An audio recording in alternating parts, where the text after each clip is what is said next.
and start with Asita. Asita wanted to become a Buddhist monk who expressed the Tantra tradition to Tibet, but actually he was prince, and later on he gave up that status. He was born in Bangladesh, and later on he went to nowadays Indonesia to study the Tantra traditions. When he went back to India, he became an abbot of a big monastery. And later on, he was invited by the Tibetan king to go there. What's the number? 18.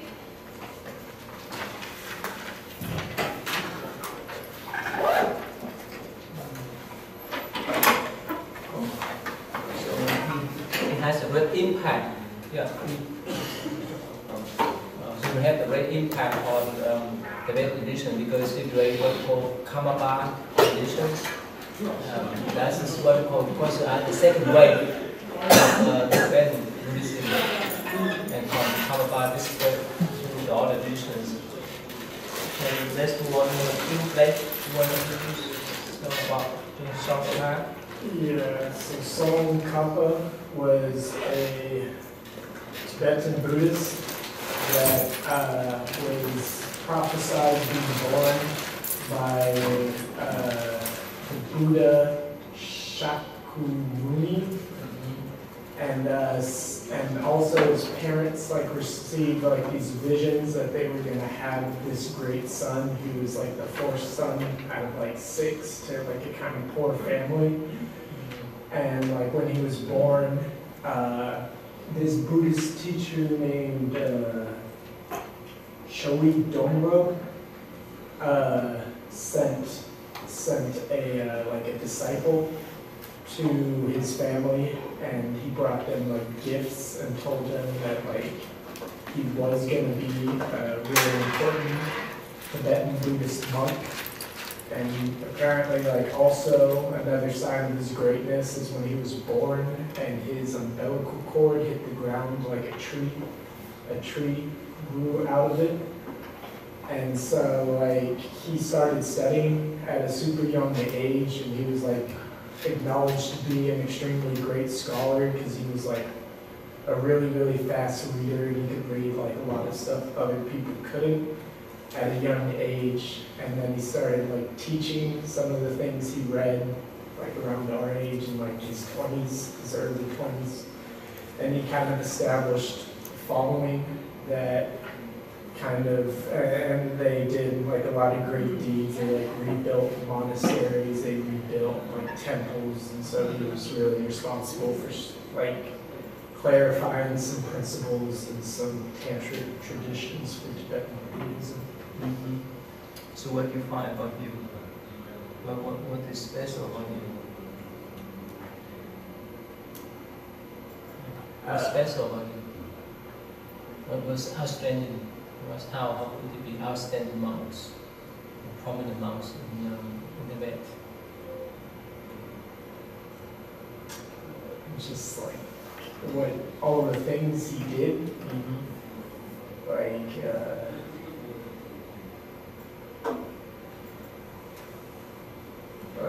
he also wrote a bunch of commentaries on tantric vows that were really popular, and he wrote on a lot of texts, and the Chinese emperor, did he invite him to be his tutor so he could learn some of the stuff that Tsongkhapa learned. And what else? Did he establish an installation?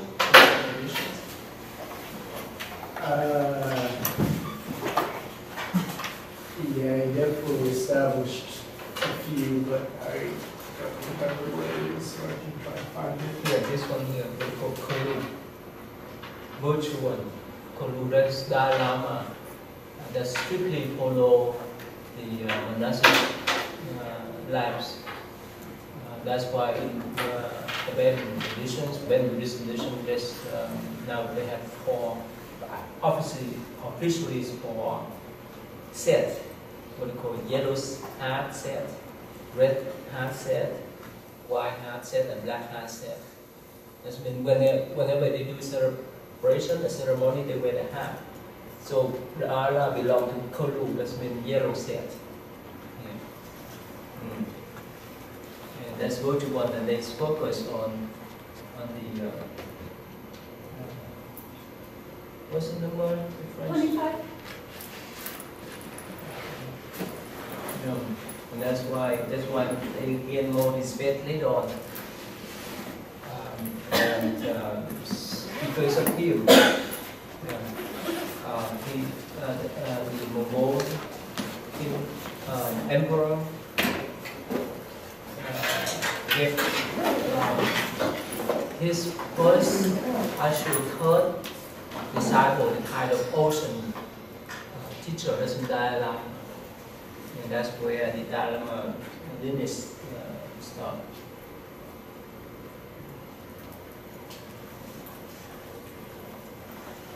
Okay.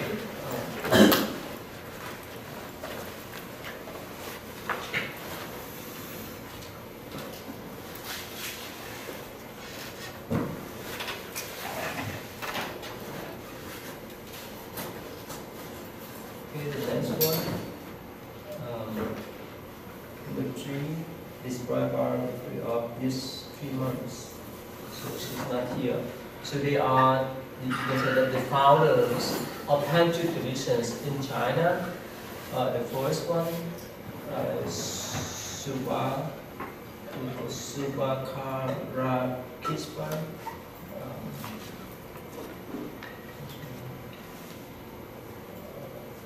And then this one here. And he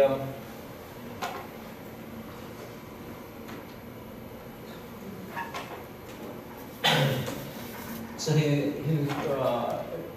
had set the throne for his son, but later on he gave up that throne to his oldest brother to become a Buddhist monk, and he followed his teachers to study. There's this one here. His teacher Ramagupta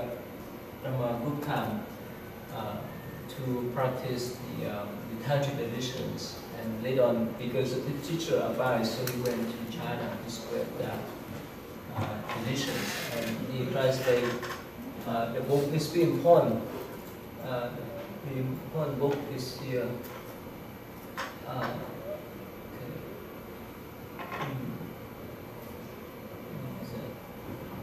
The Revival China books. Or this one here. This one is more important. Tantric book in Chinese traditions. And later on, his student Isin follow his traditions and spread to the other one too. And the next one is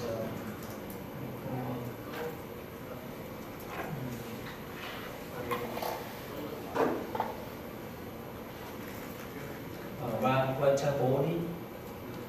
So he's second master in the Vajrayana tradition that spread this teaching to China, and he born in the Brahmin families, and later on he converted himself when he was young, and he went to Nalanda. Remember, those time Nalanda University is very famous for that trained many Buddhist scholars and practitioners. And later on, when he went to China, somehow during those time, the Chinese emperor, they kicked out most of the foreign Buddhist monks. So somehow he went to Sri Lanka and Sriwijaya in Indonesia to study more about the Vajrayana tradition. But later on, he went back to China to spread the teaching. And then his student is the most important figure too, Amoghavajrana. He has what we call a second power, and he was supported by the Tang Chinese emperor.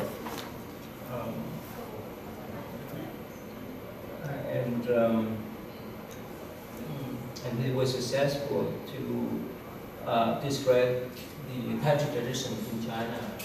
And later on, he passed his tradition to one Chinese monk, and that Chinese monk passed the tradition to Kukai. That's the next one, the Japanese monks. So Sam, you want to talk about Kukai? He was born in 774 during the Christ family. He was trained on Confucianism and he was also known as a poet and artist. He was in China in 804 during the Tantra II in Chang'an, and he met the tantric master Hui Kao. And then he returned to Japan in 806, and he was given imperial sanctions to teach the Shingon sect. And so he built a monastery in Mount Koya, Western Japan.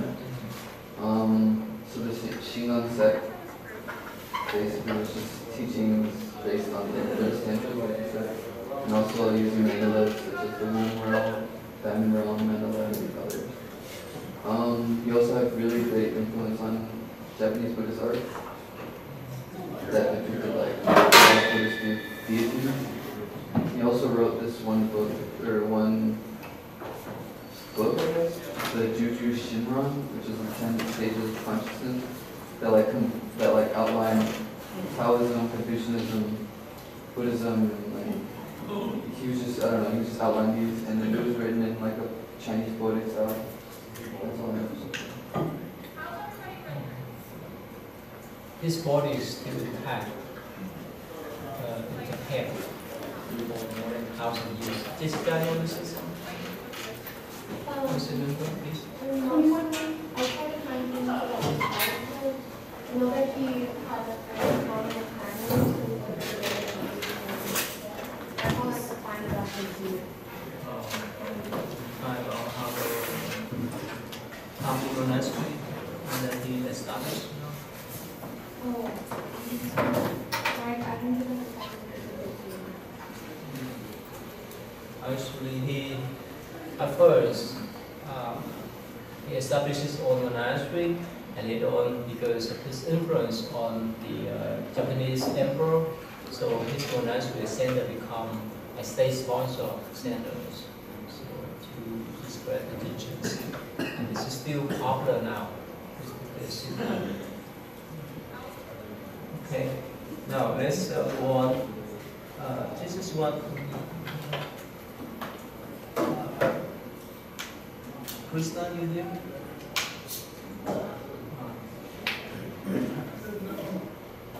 Okay, how to do art, architecture. Let me show you this short clip.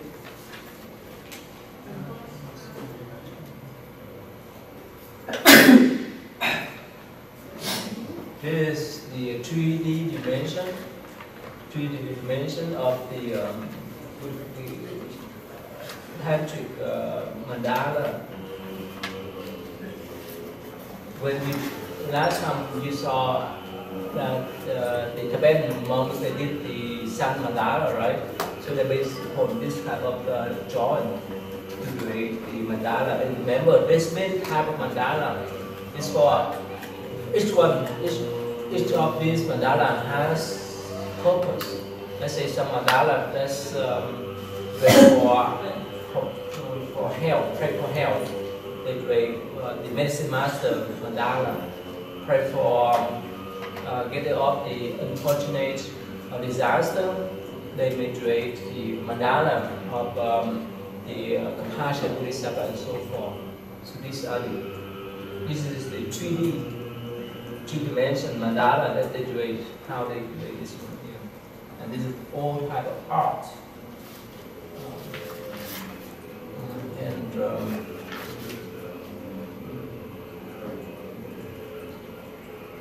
See that how they develop that. And this is one of the school for the Tibetan monks to study before they make this kind of dharana. Who have not done the paper? Yeah, please can you pass up this.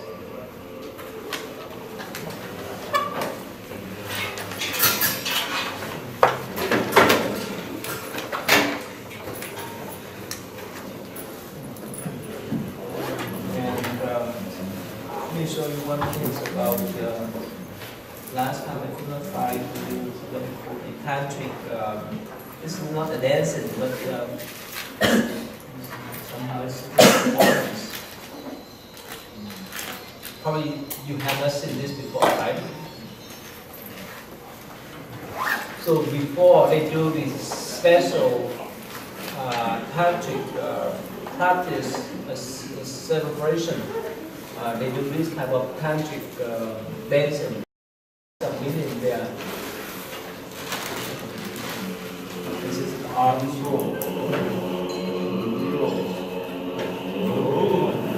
Usually they did this one. They do this one for what they call special. What they call the Kalachakra Amadala. I attended one in 2000, the year 2000 in Indiana. When Dharma came there.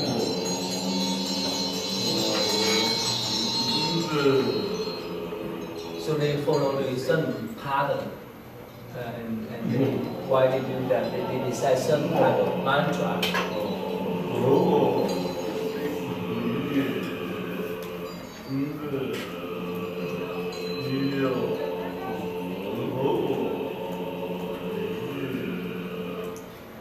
And here you see that Dharma, he wear the yellow hat. You see yellow hat here? Well, that's what I call. And the other tradition, they have to wear red hat, black hat, and white hat. Only Dharma tradition, Kalupa tradition, that wear yellow hat, that follow the strict monastic traditions. That's why people respect this tradition more than others. Okay, let's move on. Emily, you here? Sandra? You want to talk about what's the role of women in the Tantric tradition? It's very important. Why? Because the woman has more,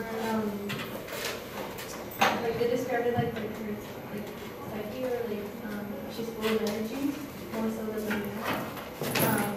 And there's also like she can, the females they have the ability like to bring back certain like memories, I guess, whenever like the past lives or something, whenever like people are keeping their mind and stuff. I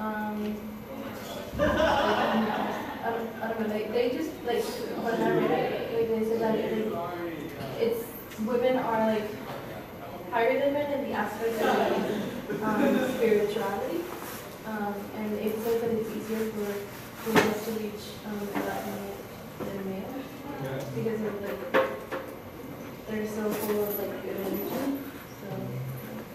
Okay, so this opposites with the Raga and Mahayana tradition, right? And the Raga traditions, yeah, now we have some Buddhist nun in Burma, in Thailand, that is in Raga traditions. That's not male there. Yeah, this is male dominations, countries. But even in Mahayana traditions too, yes, except Taiwan has large number of nuns, Buddhist nuns. They have more nuns than Buddhist monks. But besides Taiwan, except Taiwan, all the countries is the nun Sangha, it has less power authorities than the monks. One. But in Rajana Tantra tradition is quite different. And that's why this is revolutionized in the tradition. I will show you some video clips later on about the one female Lama.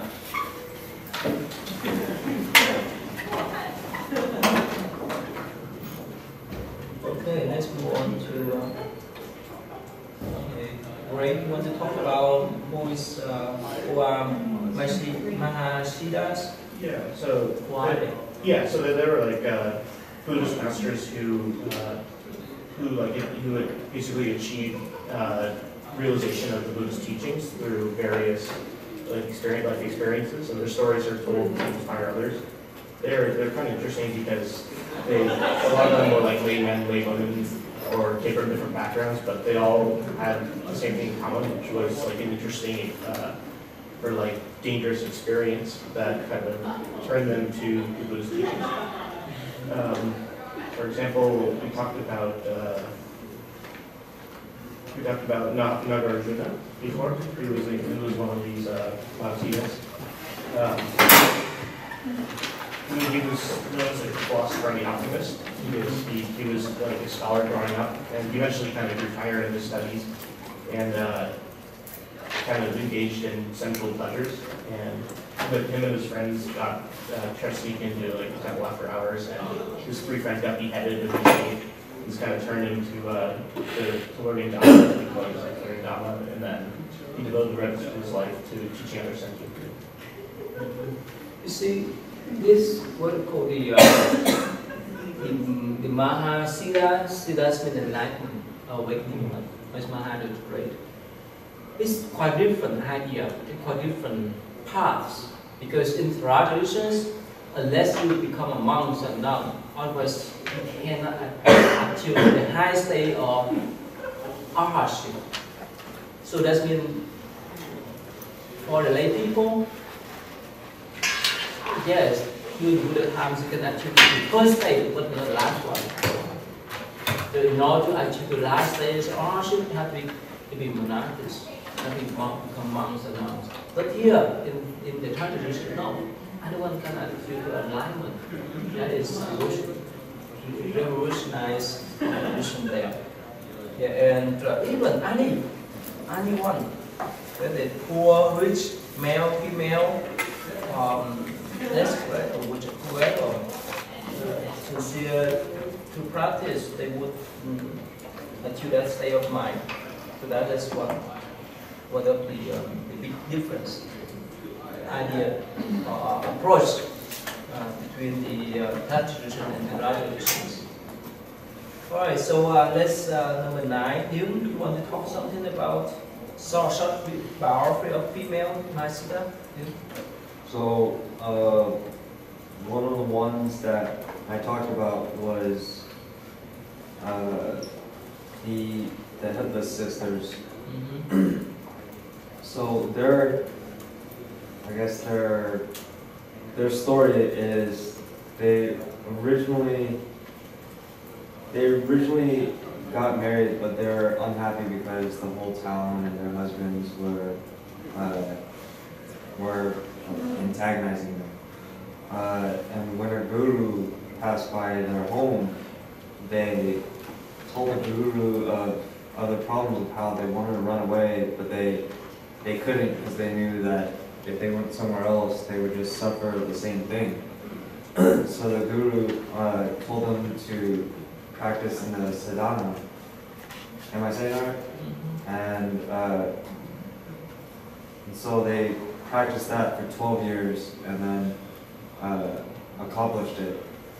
And when they traveled to go and meet the guru again to get some guidance on what they should do next, he told them to cut their heads off. And when they cut their heads off, their heads were singing and their bodies were dancing headless. And then the guru put their head and bodies back together through magical spiritual powers. Believe that? No. It's But story is a story. I mean, a story, right? It's hard to believe, but somehow, things maybe happen. This is possibility, but still, that's just a legend. Yeah, still, and even it's in Buddhist traditions, there's many stories that are the one who achieve enlightenment, they could fly. They could fly around. But of course, it's hard for us to imagine that people could float in the air. But remember last time I showed you that clip, right? With the power of mind, if you focus your mind enough, you can achieve the sun speed.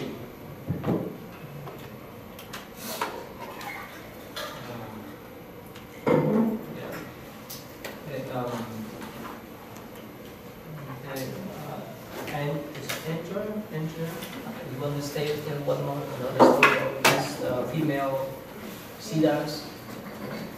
The one that I did was Mani Bhadra. She is the model wife. So when she was 13, she was betrothed to get married. But she lived with her parents until she was old enough to move in with her husband. But while she was at her house, a guru approached her, asking for food. And from there, she kind of talked to him, and he explained like what he does, and she wanted to learn what he had to offer. So she left for like a week learning from him, and her family grew concerned where she was. But when she explained that she was learning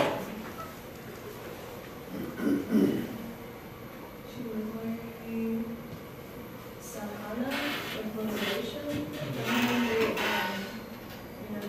supported her, and a year passed, and she was supposed to go live with her husband, and they assumed that she might fight against it, but she didn't, and she ended up being an amazing wife and did everything above and beyond expected, and she had children.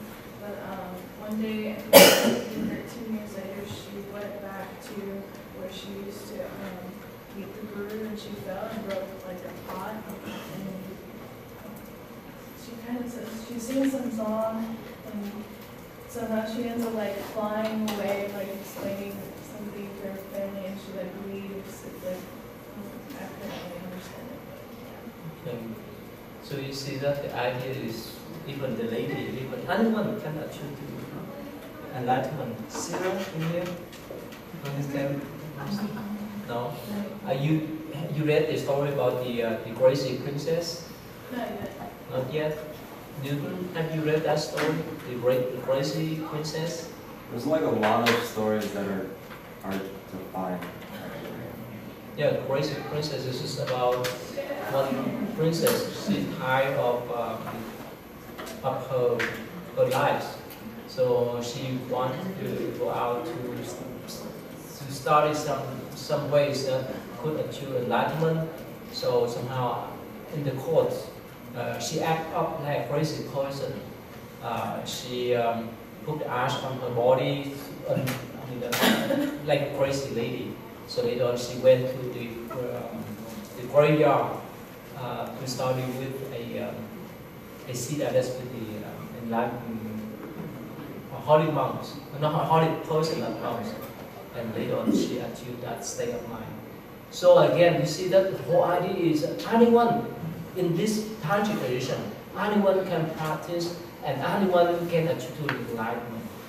Not only the monks, nuns, but anyone, any class of people, young, old, female, male, rich, poor, regardless of the race, regardless of the status, and so forth. So this is one of the great ideas, and that's why actually when they went to India in 1998 and came back here in 1999, at that time I was so surprised. There's so many people, the American people study and practice Buddhism, and even they told you that, right? For American people who follow the Tibetan traditions, they don't have the lay support. They have to work from Monday to Friday. They wear the lay people, they wear the normal clothes when you guys.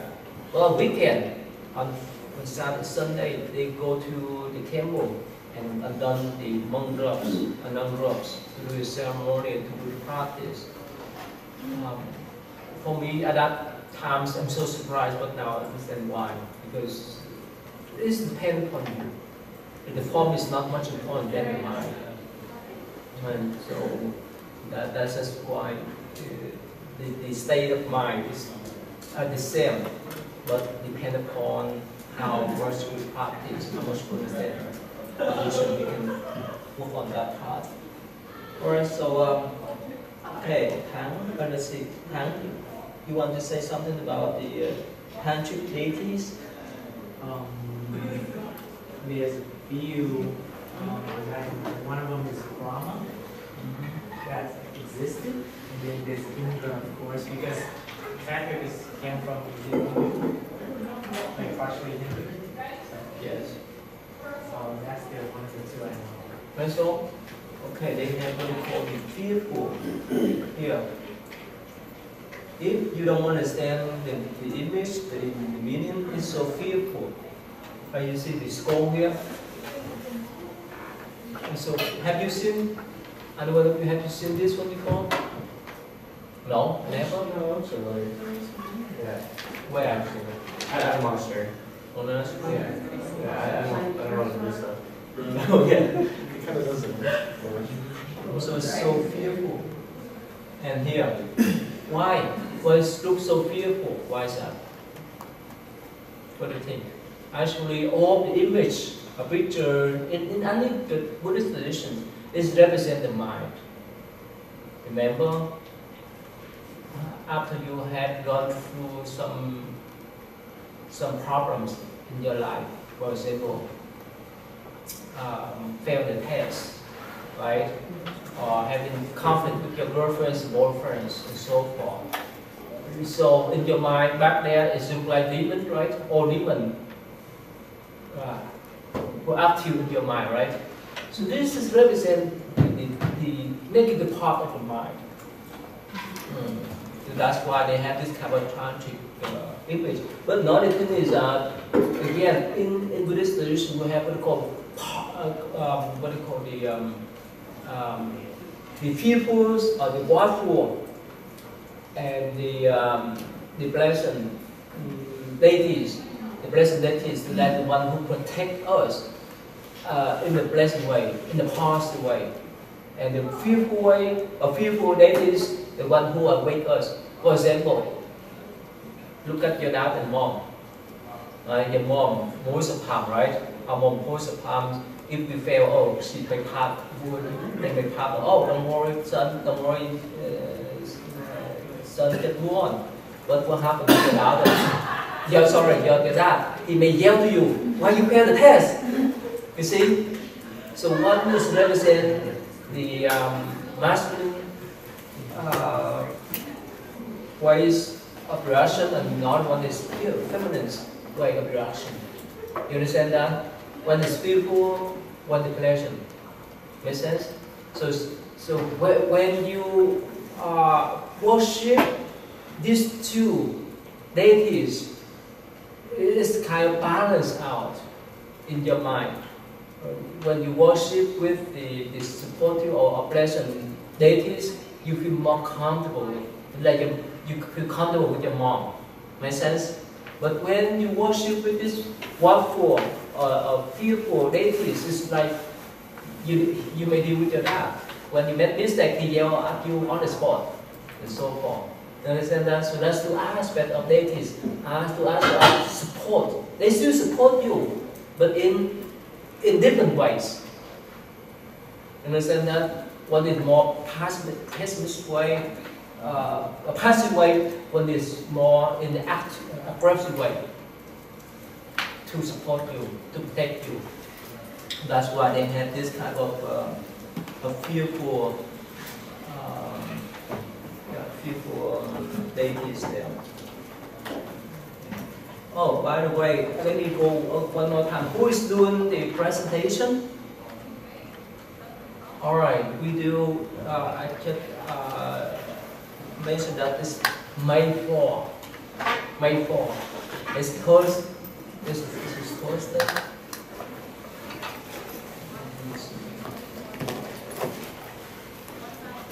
Yeah, Thursday, May 4th, from 2 to 5. Yeah, this is our schedule here. Yeah, 2 to 5.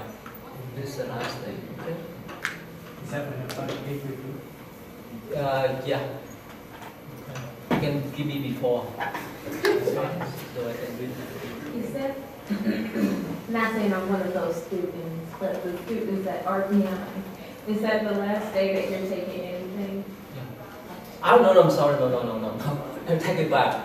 Please, for the final paper, that's okay. But for the written response, please give me the last day of the semester. What's the last day of the semester? Not this one. May No. 1st. No, May I don't 1st? know. No, the 15th is the last day of the semester. No, last day No. of classes. So they're including- Last day of the semester, the different from final week. Okay. Because I have to grade more than 100 papers, 100 students. So I cannot paper update. Right? Huh? Oh, July, we're gonna stay for May 1st. We're gonna stay for May 1st. My college I'm not just saying that because I want to leave it out. I think I'm actually. Yeah, please, for all your mission, written response, please, by May 1st, okay? Don't go beyond that, right? And of course, you can work and May 4th is the last day for your final paper, because I have to turn in your grade, alright? And please, who have not done your field report, please do so. Right, please do so, otherwise we have only 1 or 2 couple weeks to go, okay? Alright, so How many reading responses in total? 25, 25? but we have 28 here. That's why I told you at the beginning. So Yeah, if- 25 is gonna count, but we're going to 28. Yeah, we go to 28, so you can drop 28 and 7. On top of 25. The next one is so actually you have 25. You have 50 points. No, sorry. No, 10, 25, 250, right? Oh, 250. Yeah. Okay. And we count on the attendance. Remember, please, if you miss one, make up 300 points. Yes. So for the final paper, you want us to put in papers or? May 4 the last day, but for the written response by May 1st. All this last one by May 1st. But for the final paper, yes, May 4. May 4. Yeah. Okay. This is reasonable, right? Yes. So don't give me everything by May 4. No, please, alright? Everything by May 1st, except by the paper, yes. For the students not doing presentation, do we still go for the 3 hours on May 4th? Yes, please. Okay. Because that's the last day of the semester. Okay, and of course you are allowed to absent, and plus, I work with you whenever you have problems. If you have problem with your car, if you sick and so forth, then let me know and I can mark for you. I try to work with you. Yes. Yeah, email to me. If you could not upload to the Blackboard, then email to me. Yeah, so that if I miss anything, let me know before May 1st. Otherwise, it count on your grade, okay? And I wish that you guys would get a good grade in my class, unless you don't do anything. I cannot beat you. You have to produce something, like for you to, right? Give this one, 2 chip for two, right? I did it. Ah, I did it. this one. You just did it? Okay. You have this. You have the set yet? You did today? Today. Oh, good. All right. How much is the attendance for? Excuse me. Attendance? Attendance. Can you look at syllabus? Oh, It's 100, I can read the right? syllabus. Yeah, is that probably 100, right? 100 points. 100 points. Yeah. I don't know. Yeah. Okay. And so you just finished your final paper. That's great. Yeah, and especially if you have the outline, the title outline, and I give you the comment. If you follow that, I think it will be fine. Good luck. Yeah, that's your job. Yeah. Okay. Right, let's go back here. Any question? Yeah, please buy May 1st, okay? Don't wait until May 4. I try to work with you, but please don't go beyond that. All right. She's not here. All right, the last, the number 11, Tiffany. Or Lama. What's the Lama, Tiffany? So Lama is a spiritual leader that's... What's the meaning of Lama? I don't know what the meaning is, but I just know that it's more of a head of monasteries or the lead priest. No. You have to type in them. Now it's easy. Google search Lama. I don't know. That's what it says online. Oh, really? Lama is a title, like venerable, reverence. It's an The title, honorable title. Yeah. But what's the tuku? That I don't know. I can't look it up, but it just says... You don't know this? You want me to read it to us? No. I don't think you do this. I don't know. You don't know? I'm not sure about You want to say some more? What's the Lama and tuku? Alright, lamas are usually a title given to spiritual masters who, in Tibetan Buddhism, Okay. and it can be given to people at like a younger age because they can be believed to be the reincarnation of a previous lama, like the Dalai Lama currently, the 14th one. He was identified at the age of 2 as the 13th Dalai Lama reincarnated. And how about tuku? What's the difference between tuku and Lama? Tuku is, I think it translates to transformation body. What else? I think it's hard to explain, but it's basically the identification of like a young master who was reincarnated. Okay. Wang, want to say more? Define again. This Lama is like a very a spiritual leader, and I didn't really find much on Tukus. When I went to India, the Dharamsala of India, that's where the Tibetan communities is, and they saw that they train young tuku. This is the novice. Tuku, that's been some great master passed away, and the student follow some type of indication to find the spirit of the soul of that master. So they kind of replace... It's kind of replacement, but let's say if someone passed away and somehow, actually before some master passed away, they would leave some kind of indication, okay, I would be born in this and that and so forth. So after he passed away, or they passed away, the student follow that indication to find the child. So that after they have test that child, they would bring him back to the monastery to train. That's why in Dharamsala they have the school or the class of training this type of tuku. Let me show you this short little clips, okay? Now, bless you. How did you choose Dalai Lama? The Dalai Lama. Can you see? He's a monk, not just any old monk, but the head honcho of Buddhism in Tibet. There have only been 14 Dalai Lamas, and the first was anointed about 500 years ago. Buddhists believe that he is the reincarnation of a former Dalai Lama, who has been reborn to continue his good work. Dalai Lama literally means ocean of wisdom. Pretty impressive title. Imagine his business card. When a Dalai Lama dies, a committee of senior monks searches for a baby all around the same time. He will be the new Dalai Lama.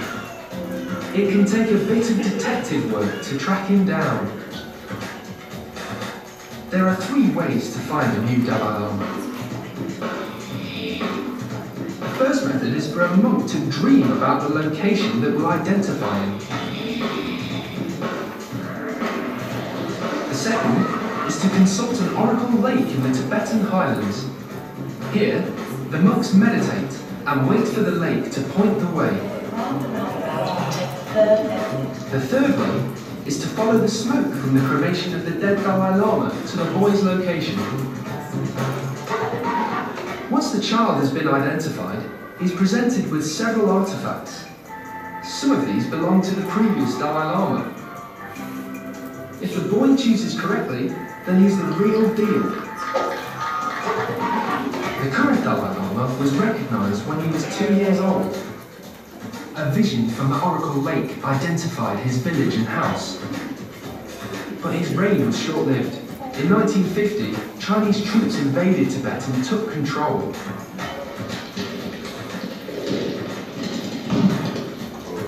The Dalai Lama wasn't going down without a fight. 9 years after the invasion, there was a revolt against the Chinese. But it ended in disaster. Thousands were killed, and the Dalai Lama was forced to flee to India. He has never returned to his homeland.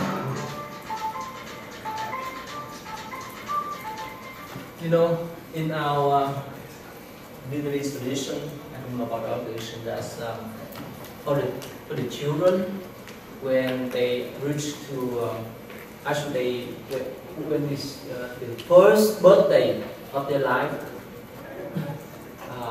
the parents will put all kind of things. Have your parents done it to you guys? What did you pick? I don't know. I think my parents said it's like you pick for what your career is gonna be, right? Well, you remember that what they told you? What did you pick when you were young? My mom said I picked to be a doctor. Oh, really? Yeah. You remember? Did you pick anything? Did your parents do that for you? No? You understand what I'm talking about? So it's been then on the day that you were 1 year old. So the parents displays all things on the table. The food, the toys, whatever things on the tables. And you would pick.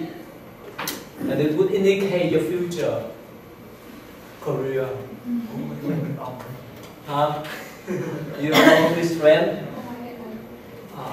Remember, from the time you were born up to 4 or 5, usually according to psychology, they say that this is easy for you to remember your past life or during that periods from the time you were born up to 4 or 5, because at the time you have not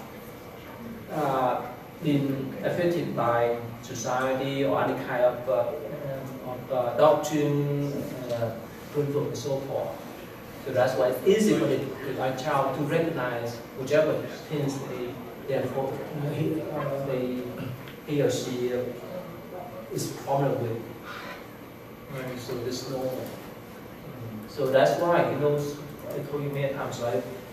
For us, it's normal for me with the children, right? When they're so young, they know how to play piano, they know how to play whichever they solve math, sophisticated math problem and so forth. And even in Buddhist tradition too, it's many young people. I don't know when you were there, when you went to my monastery, my temple last March. Have you seen the little boy? Yeah. Yeah, that little boy somehow, and his brother too. Actually, 3 of them. Of course, it's influenced from their parents too, but that little boy somehow, he just took up. Sometimes he pick up and sit by himself, the meditation. Now he's 6 or 7 years old. And his mother said that when he was only 2 or 3, somehow he just like to play with the members, the small bell.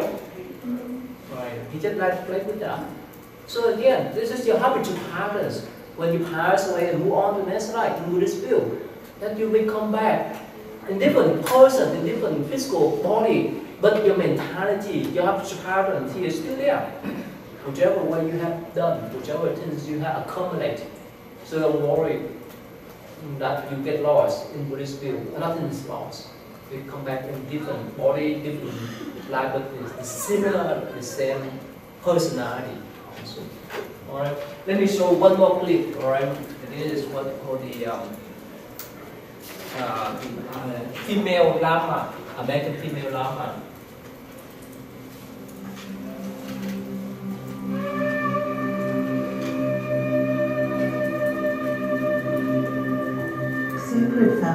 Divine Mother's energy of unconditional love and compassion, I think is so important for people nowadays, because if we can open to receive that, there's a sense of feeling that we're okay just as we are, that we're really, truly okay as we are.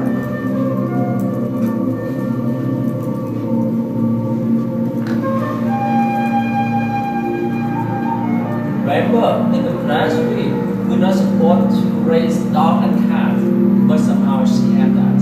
Because Lama, she can be lady or monastery. Doesn't matter.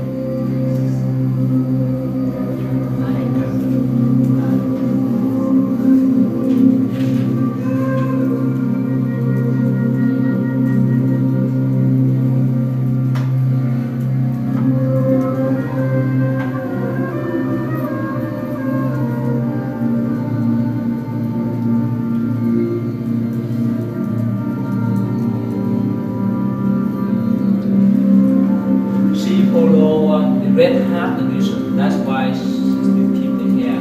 But for yellow heart, the Dharma, not supposed to set the hair.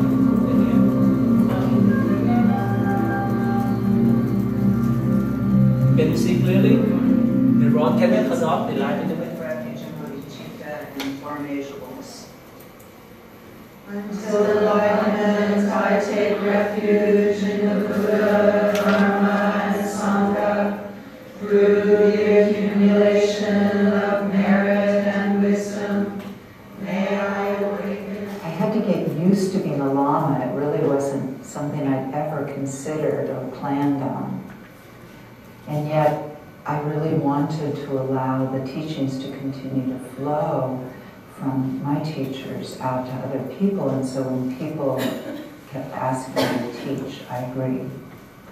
In my late teens, I began to experience a really powerful longing to be unified with, the divine presence, and began to practice more and more earnestly and in depth Zen and Sufism. And so you see that why she is doing the ceremony, she wear the robes.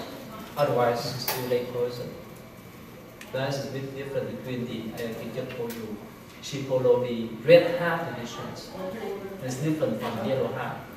For yellow heart, as Dalai Lama said, monks are not supposed to be to shave the head officially, yeah.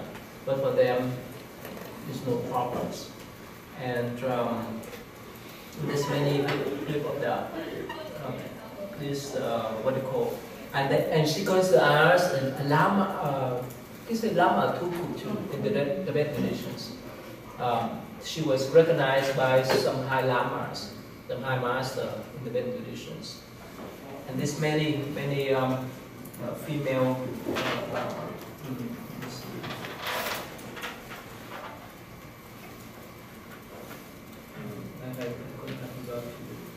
anyway, so I think you can turn on this stuff. Alright, so okay, the last one. How Tantra tradition affect the caste system in India? Steve, you want to say something? I can't find anything really specific about how the tantric tradition affected the caste system, but I found out what Buddha himself said about the caste system. He said that he condemned the caste system, saying it was unfair and unjust. And he said people shouldn't be rewarded or punished just because of what family they were born into, something like that. And he said their karma and their deeds will eventually punish them. And he said good and bad people exist in any caste, so you can't just determine them just based on the birth. And you see that, right? The monks, the nuns, the lay people, male, female, young, old, from high class to low class, everyone can achieve enlightenment in the Tantra traditions. But that is go beyond the class, the class system in India. Because in India they classify people for main classes, right? The one is the priest, second one is royal, the third is the business. The last one is slave. But in Buddhism, it goes beyond, it transcends these classes. So there's no limit. Anyone can practice Buddhism. Anyone can practice Tantra traditions. So if we have time, let me show you a short clip about this. This is famous, very famous Buddhist nun. She followed. Well, it's interesting, you know, often I'm asked, you know, like, and how did you become a Buddhist, you know? And I always say, well, I became a Buddhist because I hated my husband.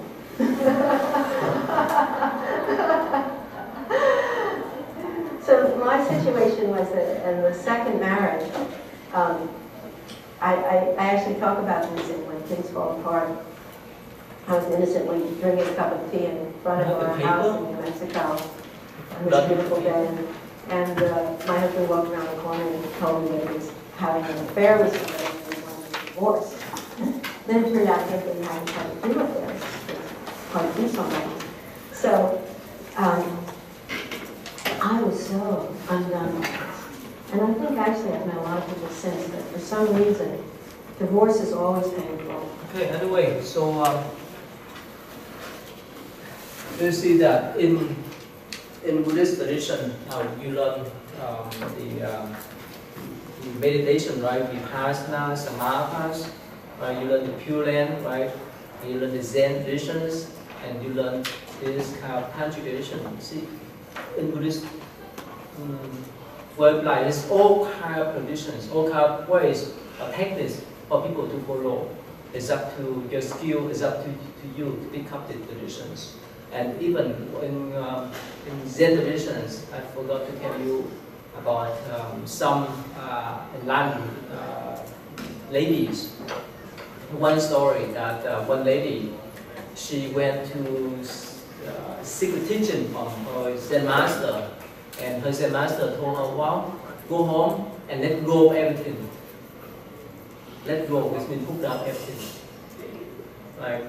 So yeah, she followed that advice, and one day while she was frying some type of food, and you know when you cook when you burn the oil, right, and you put things like the rice, whatever, or the flour into that burnt oil, and so it made the sound, right, Z, right.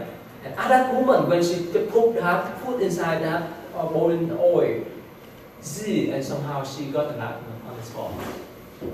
And one day, her son went out, and somehow he was crowded, and people told her that he just passed away because she was crowded. And if you were mother, what was your reaction when you heard that your son will die? All right, and so forth. And what happened to this lady? She said, yes, that's all. This is, what do you think? Is that emotionless? So someone asked you to that state of mind doesn't have any more emotion? What do you think? No. They still recognize. They still recognize, but in control. And one of the story of the Mahasiddha, somehow he followed actually his family's tradition follow Hinduism, but somehow he went out to drink alcohol, and so people condemned him, and they brought him to the king. And somehow he said that if you want to test my purity, my innocence, let me drink the boiling coppers. That's when they boil the coppers, you know, the copper or the metals, they boil, and he drank that. It was still in harm. So that is that. It's unbelievable, but of course, they say the legend, but somehow that's the story there. When they could control the mind, they could control the body. So that's why it's like, and that is for them, it's just nothing. So let me, since we have time, so let me tell you one more story about the Zen master. this semantics is so famous that many people, especially Hindu people, jealous toward him, and somehow he lived in that type of kingdom, the Hindu kingdom. So the king asked him, okay, if you achieve enlightenment, if you think that all this body is nothing, it's impermanent, can you give me your head?